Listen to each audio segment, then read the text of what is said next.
زکات کے تعلق سے جو حکم دیتا ہے، فرمایا کہ مال ہم نے دیا آپ کو، اب اس میں سے پورا سال آپ خرچ کریں. سال میں سے اگر آپ کے پاس 1 لاکھ ہے تو 97,500 آپ کے صرف 2,500 روپیہ 1 لاکھ میں سے اٹھا کر میرے نام پر خرچ کر دو. اور دو بھی کس کو؟ اللہ کو نہیں. اللہ الصمد، اللہ بے نیاز ہے، اس کو کھانے کی ضرورت نہیں. اپنے بھائی کو دے دو اگر وہ مستحق ہے. زکات بھائی بہن کو بھی دے سکتے ہیں، پھوپھی خالہ کو بھی دے سکتے ہیں، بلکہ قریبی رشتہ داروں کو زکات اور صدقات دینا زیادہ افضل ہے اگر وہ مستحق ہوں، اس لیے کہ اس میں 2 اجر ہیں. اللہ کے رسول علیہ وسلم نے ارشاد بھی فرمایا الصدقۃ علی المسکین صدقہ، صدقہ کسی عام مسکین پر کیا جائے تو اس پر محض صدقے کا اجر ملتا ہے. وہی علی ذی الرحم ثنتان، اور یہی صدقہ اور خیرات اگر اپنے قریبی رشتہ داروں سے شروع کیا جائے تو اس میں 2 اجر ملتے ہیں، صدقے کا الگ، وصلۃ اور قرابت داری اور رشتہ داری کا پاس رکھنے کا الگ. ہاں اب آپ کے ذہن میں ایک سوال پیدا ہوگا، اگر زکات اور صدقہ اسلام کہتا ہے کہ 2 ضرور، لیکن شروعات کرو اپنے قریبی رشتہ داروں کو دیکھو ان میں سے کوئی ضرورت مند تو نہیں ہے، تو اس کا مطلب اسلام اپنے رشتہ داروں کو پالنے کی بات کرتا ہے. ان دور والوں کا کیا ہوگا؟ اس کا آسان جواب یہ ہے وہ جو دور والے ہیں ان کے بھی کوئی اپنے رشتہ دار ہیں.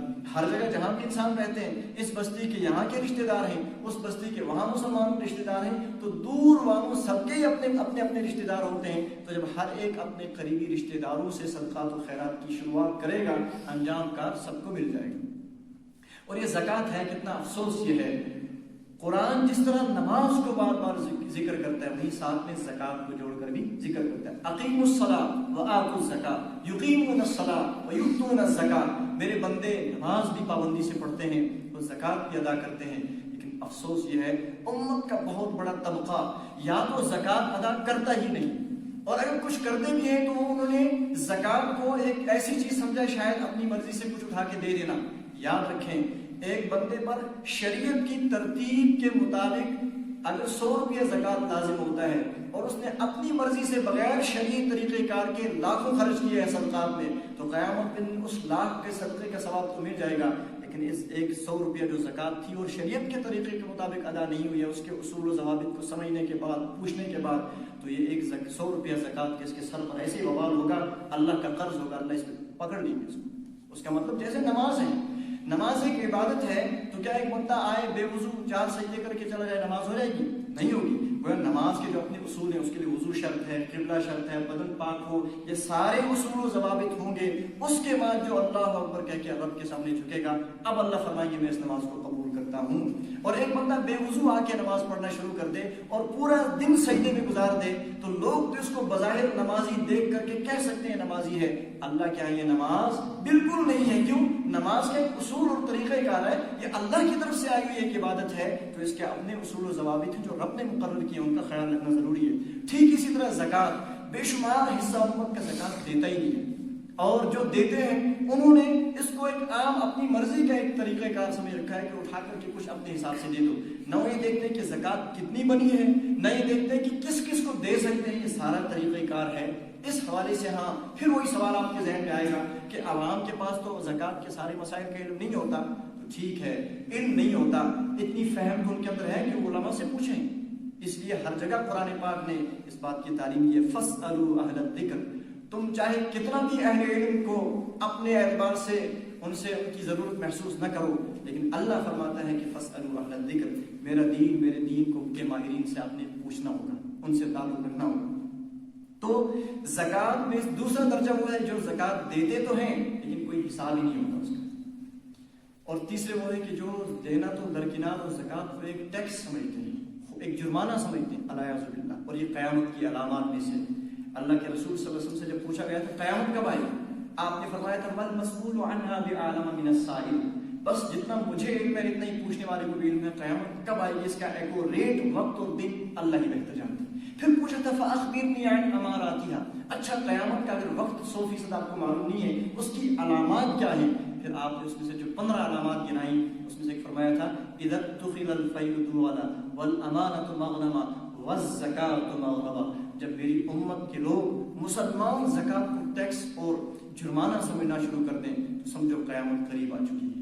تو بے شمار لوگ زکات دیتے نہیں، اور کچھ لوگ اس وجہ سے بھی نہیں دیتے، انہوں نے سمجھ رکھے زکات کوئی بڑی چیز ہے، کوئی مشکل کام ہے. حالانکہ خدا کے بندو غور کرو، سال میں 97,500 لاکھ اگر آپ کے پاس ہے تو آپ ہی کے پاس ایک مرتبہ سال میں سے 2,500 خدا کے نام پر زکوٰۃ کے طور پر نکالنا ہوتا ہے، یہ زیادہ مشکل ہے۔ اور اگر زکوٰۃ معاشرہ دینا شروع کر دے تو معاشرے میں کوئی بھکاری نہ رہے، اور معاشرے میں وہ غریب بچیاں جن کی عزتوں کے ساتھ محض اسی بنیاد پر کھلواڑ کیا جاتا ہے کہ وہ بے بس ہوتے ہیں، ان کے والدین ان کو کھلا پلا نہیں سکتے، اور پھر عزتوں کے پیسے کچھ رقم کا جھانسا دے کر کے ان کی عزتوں کے ساتھ کھیلتے ہیں، یہ جرم بھی ان مالدار مسلمانوں کے سر پر جاتا ہے۔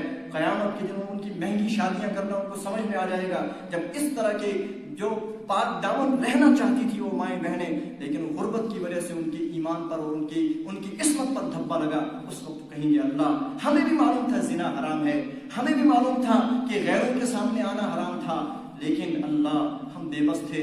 جس قرب و جوار میں ہم رہتے تھے ہمارے مسلمانوں نے وہ اپنی شادیوں میں لاکھوں خرچ کیا، اپنے فضول رسموں میں لاکھوں خرچ کیا، لیکن ہماری ضرورتوں کا خیال نہیں کیا۔ اس وقت بڑے بڑے نمازی پھنس جائیں گے، کیوں؟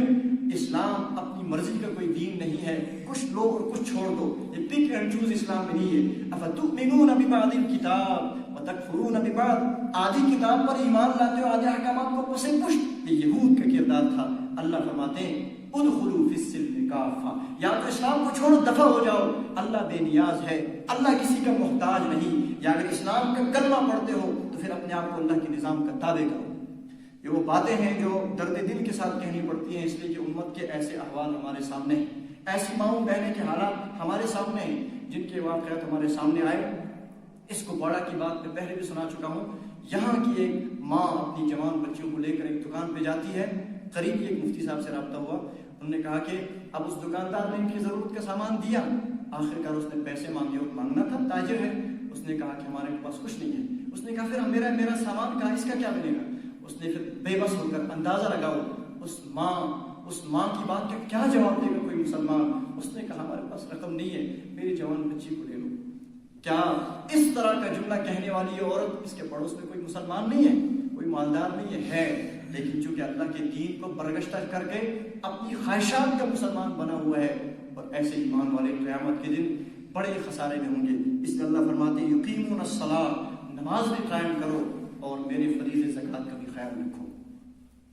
اور زکوٰۃ نہ دینے پر اللہ کے یہاں سزا کیا ہے؟ من آتاہ اللہ مالا، اللہ کے رسول صلی اللہ علیہ وسلم نے ارشاد فرمایا جس کو اللہ پاک نے مال دیا فلم یؤدی زکاتہ، پھر اس نے اس کی زکوٰۃ ادا نہیں کی، مثل له یوم القیامۃ شجاعا اقرا، قیامت کے دن اس کے مال کو ایک بحرے اور خطرناک سانپ کی اژدہے کی شکل دے دی جائے گی اور اس پر مسلط کر دیا جائے گا، پھر وہ کہے گا میں وہ تیرا خزانہ ہوں جو تو جمع کر کے رہا، اپنی مرضی سے چلاتا تھا، رب کے حکم زکوٰۃ کا تم نے پاس نہیں کیا۔